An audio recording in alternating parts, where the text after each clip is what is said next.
name is Ariana Cordero, and for my oral presentation today, I'm going to be speaking about the effects of gentle parenting and this new style that we've adopted into our day-to-day methods. I want to talk about it because as a parent myself, I believe it's really important to be educated on the different stylistic choices you can make as a parent and how that will affect the generation to come. So let's see, I'll go ahead and get started. The gentle parenting discipline philosophy.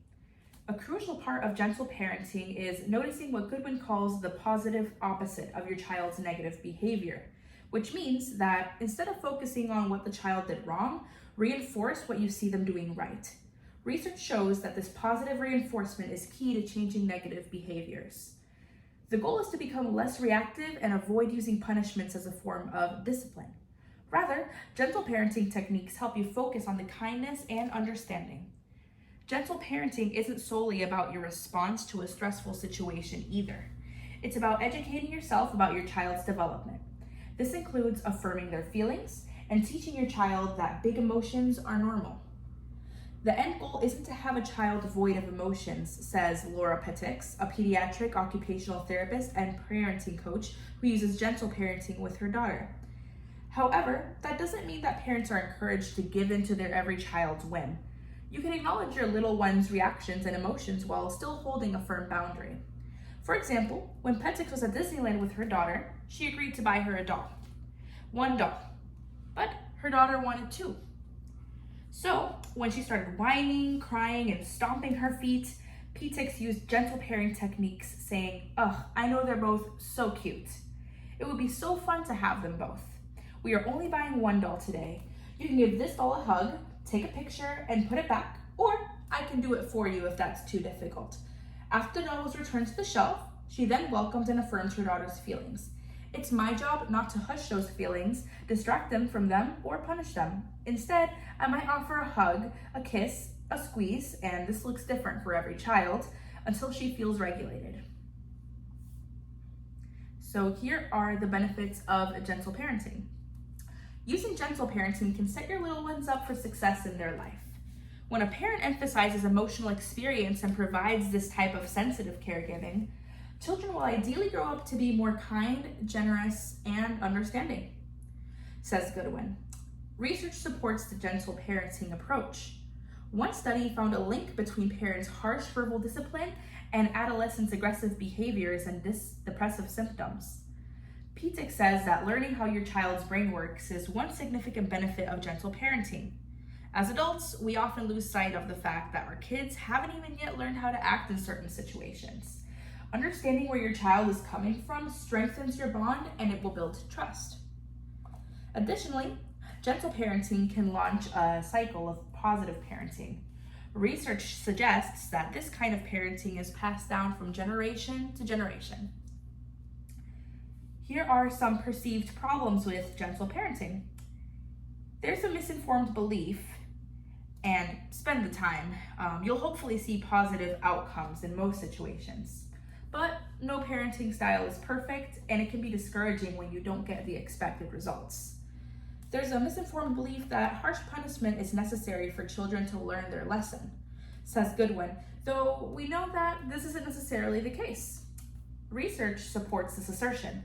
Yelling and shaming a child can give you a release in the moment, but it doesn't help either of you in the long run.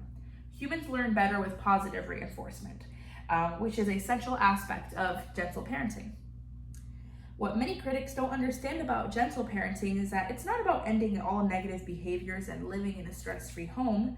A big part of gentle parenting is accepting that challenging behaviors are developmentally normal for young children, says Goodwin.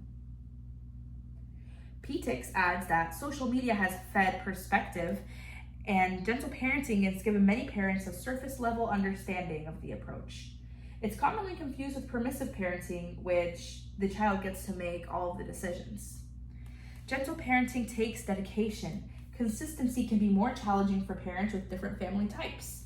Single parents, families with multiple children, or parents of children with disabilities may find it difficult to implement. Parents of neurodivergent or spirited children can use gentle parenting, says Goodwin, but it can be challenging to remain calm with children who have more frequent, intense meltdowns. you may find it beneficial to seek additional support from a mental health professional. Additionally, parents who have suffered trauma during childhood may have difficulty using gentle parenting strategies. Therapy for adverse childhood experiences is an excellent way for those parents to work through their own triggers.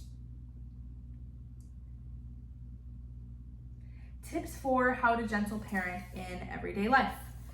If you're thinking about adapting some of the gentle parenting techniques, start by considering whether your child's behavior is appropriate for their age. Children often show that challenging behavior because they're missing skills rather than purposely misbehaving or trying to give you a hard time, says Goodwin. Effective parents focus on helping their children learn these skills rather than simply punishing the behavior. Below, some tips to get started on your journey to gentle, more mindful parenting. Let's set up your child for success. Discuss expectations for your child ahead of time. When talking about a plan, have them repeat it so you know that they heard you, advises PTIX. A visual timer can be helpful if you're giving them a specific amount of time to do an activity. Have a plan when these meltdowns happen.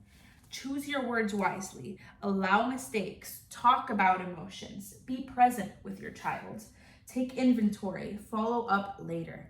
Still ensure how to gentle parent when you have so many stressors. Take stock of your child's behavior and think about which ones trigger you the most. Goodwin emphasizes how important it is for parents to then regulate their own emotions. It's easy to have a trigger reaction. It takes work to be more respectful and mindful. Above all else, show your child you love them, no matter how hard they may be testing you. And if you're struggling, seek support and practice mindfulness in your own life. Your children deserve you at your best. And that means you need to be kind and gentle with yourself too.